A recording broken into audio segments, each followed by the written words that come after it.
नमस्कार, सुस्वागतम, सत श्री अकाल। स्वागत है आपका आज के एक बिल्कुल नए लेक्चर में। और आज मैं आपको बताने वाला हूँ प्राचीन भारतीय इतिहास के एक महत्वपूर्ण अध्याय के बारे में, जो परीक्षा के दृष्टिकोण से अत्यधिक उपयोगी है। और साथ ही साथ यह एक ऐसा अध्याय है जो अपने आप में कई प्रश्नों को समेटे हुए है। तो आइए शुरू करते हैं इस अध्याय के बारे में। आज का हमारा जो अध्याय है यह है हमारा मगध साम्राज्य का उत्कर्ष, या फिर यूं कह सकते हैं मगध का उत्कर्ष। सबसे पहला सवाल हमारे लिए जो आता है उभर कर, वो यही आता है कि आखिर मगध का उत्कर्ष परीक्षा के दृष्टिकोण से कैसे उपयोगी है, इससे किस प्रकार के प्रश्न आते हैं। तो यहाँ पर मैं आपको बताना चाहूँगा कि मगध के उत्कर्ष के बारे में जब हम पढ़ते हैं तो मगध एक ऐसा पॉइंट है, या मगध एक ऐसा आपका प्रश्न के दृष्टिकोण से हिस्सा है जिसमें कई शासकों के बारे में यहाँ पर हमें जानकारियाँ मिलती है। मगध जो है, मगध में जितने भी शासक हुए उन सभी शासकों ने भारत के इतिहास को गढ़ने में बहुत ही महत्वपूर्ण भूमिका निभाई। और इन्हीं कारणों की वजह से जो मगध का इलाका या फिर मगध का जो क्षेत्र है वहाँ पर और उसके आसपास जो राज्य थे, मगध में जो शासक हुए, उन सभी का इतिहास एवं उन सभी के बारे में जानकारियाँ होना हमारे लिए अत्यधिक महत्वपूर्ण भूमिका निभाता है। सबसे पहले यहाँ पर जो हमारे लिए सवाल आता है वो आता है कि प्राचीन भारत के संदर्भ में मगध का जो रोल है वो किस प्रकार का है। तो सबसे महत्वपूर्ण हिस्सा हो जाता है मगध के बारे में कि जब मगध का उत्कर्ष आरंभ होता है तो ये होता है प्राचीन भारतीय समय काल में, जब प्राचीन भारत जो है यह बहुत सारे अलग अलग हिस्सों में विभाजित था। और इसे महाजनपद के नाम से जाना जाता था।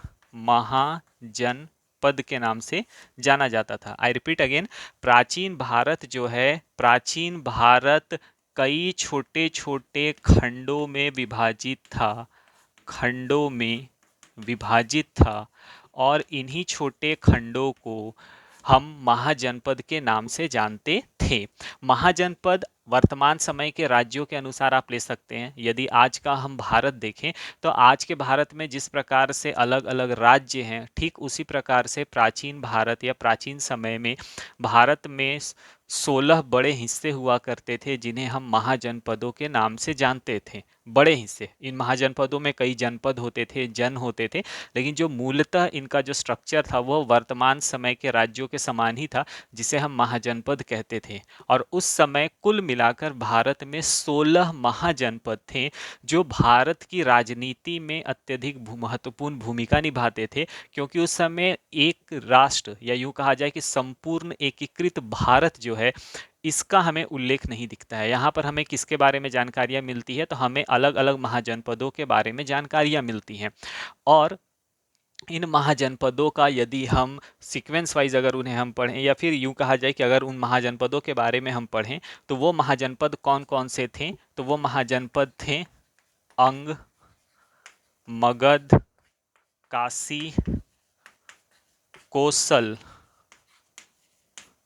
अंग, मगध, काशी, कोसल, वज्जी, कुरु, पांचाल, मत्स्य, शूरसेन, अस्मक, अवंती, चेंदी, कौसाम्बी, गांधार। गांधार वर्तमान समय का अफगानिस्तान का इलाका, मल, कंबोज। ठीक। तो ये जो हिस्से हैं या फिर ये जो इलाके थे, इन्हें हम महाजनपदों के नाम से जानते थे, जिन्हें हम साधारण तौर पर अगर रिकॉल करें तो हम ऐसे कह सकते हैं: अंग, मगध, काशी, कोसल, वज्जी, कुरु, पांचाल, मत्स्य, सूरसेन, अस्मक, अवंती, चेंदी, कौसाम्बी, गांधार, मल, कंबोज। इन 16 महाजनपदों में आपस में प्रतिद्वंद्विता चलती रहती थी, आपस में ये उलझते रहते थे, संघर्ष चलता रहता था, युद्ध भी हुआ करते थे। लेकिन इन सभी में से सबसे शक्तिशाली जो महाजनपद है, उसमें एक नाम हमें मिलता है अंग का और दूसरा मिलता है मगध का। अंग जो है वो बहुत ही शक्तिशाली था, इसके साथ ही साथ मगध भी बहुत शक्तिशाली था। बाकी सभी जो थे उसके बाद आते थे। तो पॉइंट ये आता है कि मगध में एक शासक आते हैं जिन जो मगध को शक्तिशाली बनाने के क्षेत्र में महत्वपूर्ण कार्य करते हैं, बहुत ही महत्वपूर्ण कदम उठाते हैं, और वो मगध को एक शक्ति का केंद्र बनाने के उद्देश्य से कार्य करते हैं। और उनके बाद जितने भी शासक आते हैं वो भी मगध के संदर्भ में उसी प्रकार की महत्वाकांक्षा को लेकर आते हैं या उसी महत्वाकांक्षा के साथ शासक बनते हैं। और इन्हीं कारणों की वजह से मगध जो है वो निरंतर विकास करता चला जाता है, विकसित होता चला जाता है, और दूसरे साम्राज्य, दूसरे महाजनपदों को अपने में मिलाता चला जाता है। तो इसके बारे में आगे मीन्स हम लोग पढ़ेंगे। तो इसमें सबसे पहले यहाँ पर जो हिस्सा आता है वो आता है मगध के बारे में, कि मगध का उत्कर्ष आखिर आरंभ होता है तो इसमें ये उत्कर्ष की शुरुआत होती कहाँ से है। तो महाजनपदों को अगर मैं यहाँ पर हटाऊं और उसके बाद फिर आगे का हिस्सा जो उसमें एंट्री करूं, तो उसमें सबसे पहले यहाँ पर आ जाता है मगध में जो शासक आते हैं उसमें। तो मगध में हर्यक वंश आता है, ठीक है। हर्यक वंश आता है जो मगध को ताकतवर बनाने के लिए काम करता है। हर्यक वंश के बाद एक और वंश आता है जो इसे और ताकतवर बनाने की दिशा में काम करता है, वो था आपका शिशुनाग वंश। शिशुनाग वंश आता है। शिशुनाग वंश के बाद फिर अनदर आ जाता है, इसमें आ जाता है नंद वंश, ठीक है। नंद वंश के बाद आ जाता है मौर्य वंश, मौर्य वंश। और मौर्य वंश के बाद जो आ जाता है इसमें आते हैं फिर दूसरे छोटे वंश जो उतने शक्तिशाली नहीं होते लेकिन ये भी मगध को शक्ति का केंद्र बनाए रखते हैं, जिसमें हो जाता है शुंग वंश, शुंग वंश। अब पॉइंट यहाँ पर क्या आता है कि ये तो वंश थे जो मगध में शासन करते हैं, लेकिन इसमें मगध जो है वो बढ़ता कैसे है इन वंशों के शासनकाल में। तो इसमें सबसे पहले आता है हर्यक वंश के बारे में। इसी वंश के एक शासक होते हैं जो शुरुआत करते हैं मगध को शक्ति और सत्ता का केंद्र बनाने की, और इनका नाम रहता है बिंबिसार। बिंबिसार। यहाँ पर याद रखिएगा, आपको आगे चलकर बिंदुसार भी पढ़ने के लिए मिलेगा। तो बिंबिसार और बिंदुसार में अंतर है। बिंबिसार भारत के सबसे पहले शासकों में काउंट होते हैं, हर्यक वंश के संस्थापक थे। बिंदुसार चंद्रगुप्त मौर्य के पुत्र थे। तो वो आगे चलकर आएगा पॉइंट। नाम में कन्फ्यूजन, इसीलिए मैंने बता दिया ताकि नाम में कन्फ्यूजन ना हो। बिंबिसार के बाद इनका बेटा होता है जिसका नाम रहता है अजात शत्रु। अजात शत्रु ये शासक बनते हैं। एंड देन अजात शत्रु के बाद फिर और भी शासक आते हैं, लेकिन यही दो इस वंश के मेन सबसे शक्तिशाली शासक होते हैं। बिंबिसार जो रहते हैं ये मगध को शक्तिशाली बनाने के दृश्य क्षेत्र में काम करते हुए क्या करते हैं कि अलग अलग वैवाहिक संधियों का, या यूं कह सकते हैं कि अलग अलग विवाह करते हैं, और इन विवाहों के द्वारा वह कूटनीतिज्ञता का परिचय देते हैं, और बिना युद्ध के ही विवाह के उपरांत इन्हें विशाल क्षेत्र, कई गांव और साथ ही साथ विशाल मात्रा में धनराशि की प्राप्ति होती है, जिसकी वजह से ये मगध के उत्कर्ष में बहुत ही ज़्यादा महत्वपूर्ण एवं उपयोगी साबित होता है। सबसे पहले इनका अगर विवाह का जो चरण था इसे देखें तो कोसल की राजकुमारी कोसला देवी से ये विवाह करते हैं। काशी इनको मिलता है, काशी के कुछ गांव मिल जाते हैं। उसके बाद लिच्छवी नरेश या लिच्छवी साम्राज्य की राजकुमारी जो है चेलन्ना, उनसे विवाह करते हैं। इसके साथ ही साथ ये आगे चलकर क्षेमा से विवाह करते हैं जो पंजाब की राजकुमारी थी।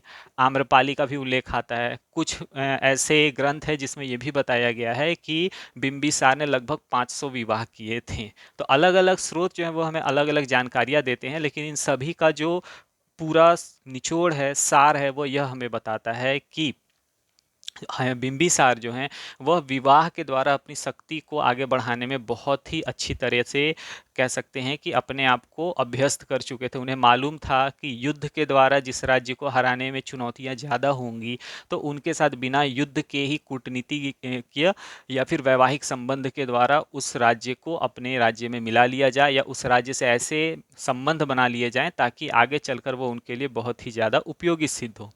इसके बाद आगे चलकर इनका पुत्र जो रहता है अजात शत्रु, वह शासक बनता है, और वह भी मगध को इसी प्रकार आगे शक्तिशाली बनाने की दिशा में कार्य करता है। अपने प्रतिद्वंद्वियों को हराने के लिए वह दो विशेष प्रकार के अस्त्रों का निर्माण कराता है या हथियार का निर्माण कराता है, जिसे हम रथमूसल और महाशिला कंटक के नाम से जानते हैं।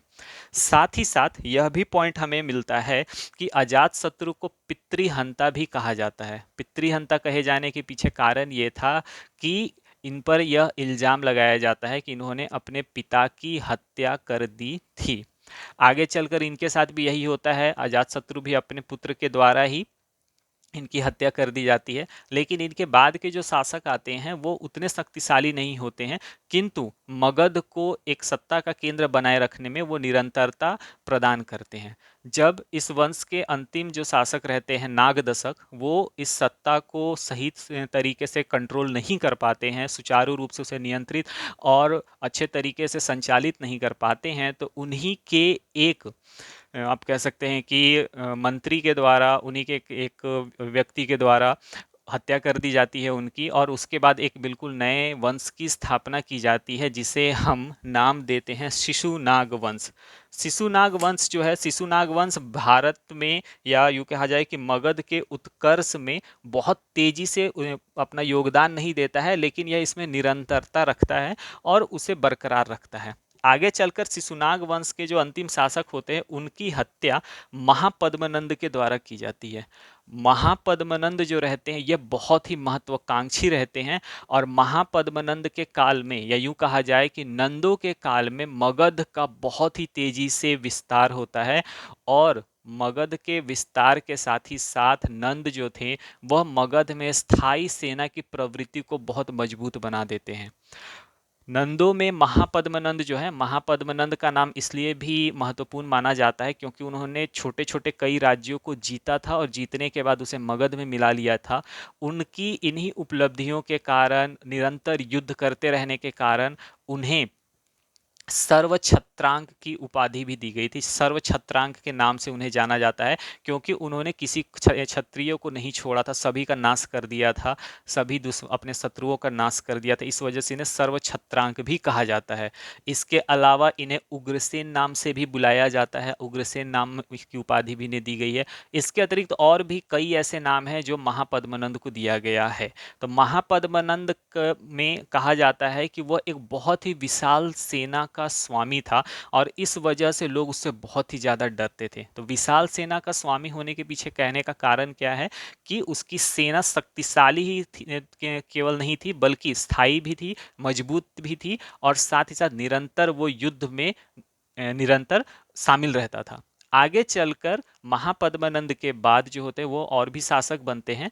तो कुछ ग्रंथ हैं जिसमें हमें नंद वंश के कुल मिलाकर 9 शासकों के बारे में जानकारी मिलती है, जिन्होंने एक एक करके मगध पर शासन किया था और मगध की विस्तारवादी जो नीति है या मगध में विस्तारवादी नीति को लागू किया था। इसके साथ ही साथ हमें नंदवंश में जो एक अंतिम शासक के बारे में मालूम चलता है, उसका नाम हमें मिलता है धनानंद। धनानंद जो है, धनानंद को कई बार उसके धन लोलुपता के कारण भी जाना जाता है। इसे स्वर्ण पिपासु भी कहा जाता था। यह सोने का बहुत ही ज़्यादा लोभी या लालची था, और कहा जाता है कि सोने से इसे इतना मोह था, सोना इसे इतना प्रिय था कि इसने लगभग 80 करोड़ सोने के सिक्कों को एक गुफा में बंद करा के और उसे पूरी तरह से बंद कर दिया था, ताकि इसका सोना जो रहे, इसका जो स्वर्ण है, उसे कोई छीन न सके इससे। इसने पत्थर, चमड़े और भी कई सामान्य वस्तुएं जो थे उन पर भी टैक्स लगा दिया था, कर लगा दिया था, और उन करों के द्वारा यह अपने धन की जो पिपासा है, लालसा है, उसकी पूर्ति करता था। इसकी वजह से जो मगध की जो जनता थी या जो और भी जनता थी, वह इसे बिल्कुल भी पसंद नहीं करती थी, लेकिन अत्यधिक शक्तिशाली सेना होने के कारण कोई भी इनके विरुद्ध नहीं जा पाता था। एक और पॉइंट यहाँ पर यह भी उभर कर आता है कि आखिर ये सेना कैसी थी। तो इसका उदाहरण है कि यह जो सेना थी, यह कुल मिलाकर कहा जाता है कि 3 लाख से भी ज़्यादा इसमें पैदल सैनिक हुआ करते थे, जो रेगुलर सोल्जर्स कहा जा सकता है। उसके अलावा 20,000 घुड़सवार, 5,000 हाथी और लगभग 2 से 3,000 इनके रथों की संख्या होती थी।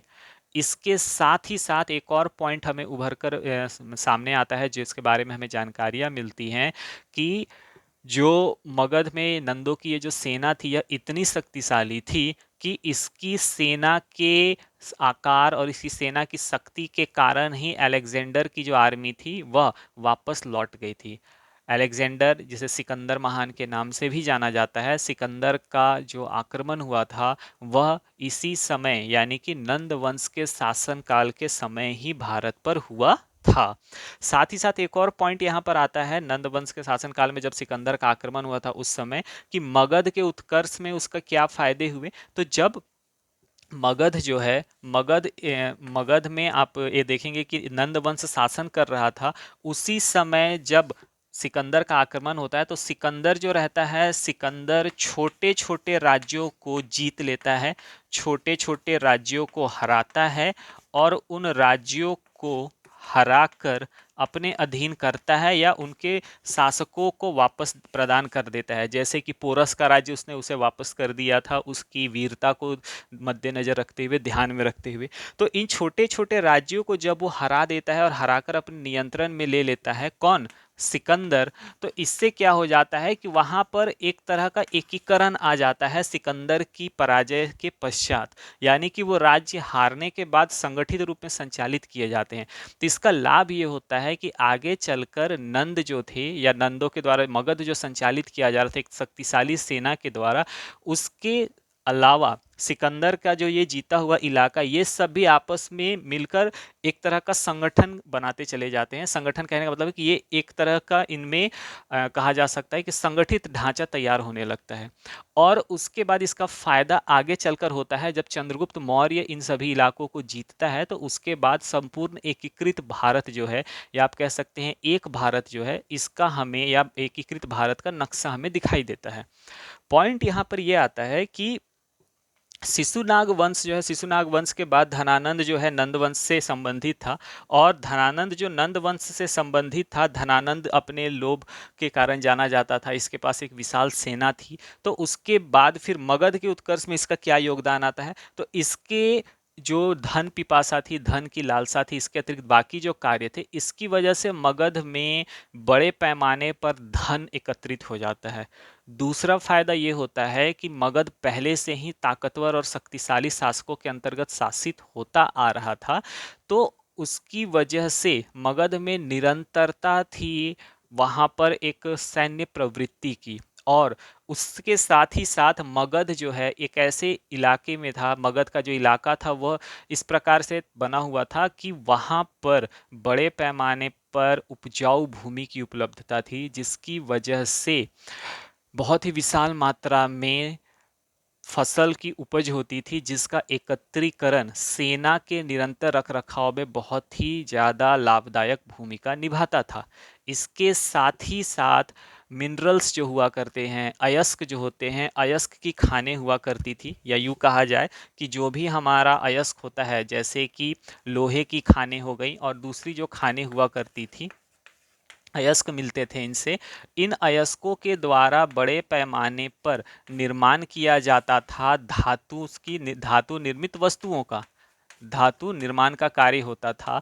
और विशेष रूप से जब लोहे की वस्तुएं बनने लगी, अस्त्र शस्त्र बनने लगे, तो उनकी निरंतर सप्लाई होती रहती थी, और ये निरंतर सप्लाई फायदा ये पहुंचाती थी कि सेना को सैन्य मामलों में या फिर सेना के रखरखाव, सेना के जो साजो सामान है, उसके लिए कहीं किसी पर निर्भर नहीं करना पड़ता था। तो स्थायी सेना रखने के लिए जो आवश्यक सामग्री होती है, भोजन की उपलब्धता और साथ ही साथ अस्त्र, ये दोनों बड़े पैमाने पर मगध में उपलब्ध हो जा रहे थे। इसी वजह से मगध में लगातार जो है सैन्य प्रवृत्ति बढ़ते रहने के कारण यह अपने आसपास के छोटे छोटे राज्यों को भी अपने में समाहित करके स्वयं को बड़ा करता चला गया।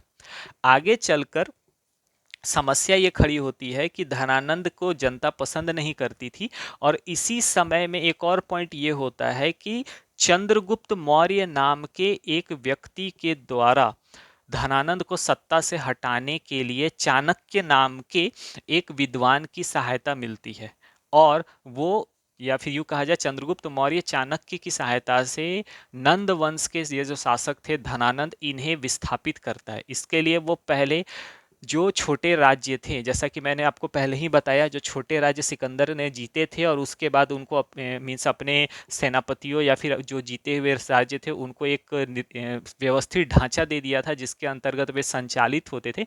उन इलाकों को जीतना शुरू करता है चंद्रगुप्त मौर्य, और जीतने के बाद एक बड़े पैमाने पर उसका स्ट्रक्चर तैयार हो जाता है, एक आप कह सकते हो क्षेत्र तैयार हो जाता है। और फिर वहां से वो क्या करता है कि मगध पर हमला करता है, आक्रमण करता है, और मगध के शासक धनानंद को हटाकर विस्थापित करके और स्वयं पूरे भारत का सम्राट बन जाता है, या यूं कहा जाए मगध का शासक बनता है। और उसके बाद विद्वानों के अनुसार जो जानकारियां दी गई वो यह बताता है कि 6 लाख की सेना लेकर चंद्रगुप्त मौर्य संपूर्ण भारत को रौंद डालता है। ऐसा वाक्यांश जो है वह उनके द्वारा दिया गया है। रौंद डालना कहने का मतलब है कि इतनी विशाल सेना के साथ वह सभी राज्यों को जीतता चला जाता है, और आगे चलकर ये जो सभी विजित राज्य, इन्हीं राज्यों को जब एकीकृत रूप में, संगठित रूप में जब नाम दिया जाता है तो इसे एकीकृत भारत या एक राष्ट्र कहा जाता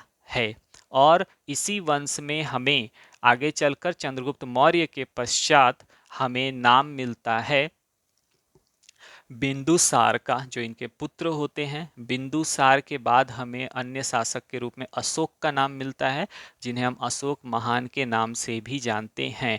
और उनके समय में जो भारत का जो साम्राज्य है मगध से जो शुरू हुआ था, यह अपने चरमोत्कर्ष पर पहुंच जाता है, जिसमें भारत का विशालतम क्षेत्रफल जो होता है अब तक का, वह इनके द्वारा संचालित किया जाता है और शासित किया जाता है। और इस प्रकार से अशोक के शासनकाल में मगध जो है, जो एक छोटे से राज्य से शुरू होता है या महाजनपद से शुरू होता है, यह अपने चरमोत्कर्ष पर पहुंच जाता है।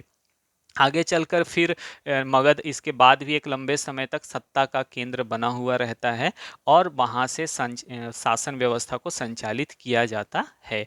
तो इसके बारे में किसी और लेक्चर में, एक नए लेक्चर में मैं आपसे चर्चा करूंगा। आशा करता हूं मेरे द्वारा जो प्रदान की गई जानकारियां हैं वह आपको पसंद आई होगी। जल्द आपसे मुलाकात होगी एक बिल्कुल नए लेक्चर में, एक नए रोचक तथ्य और नई रोचक जानकारियों के साथ। तब तक के लिए जय हिंद, जय भारत, धन्यवाद।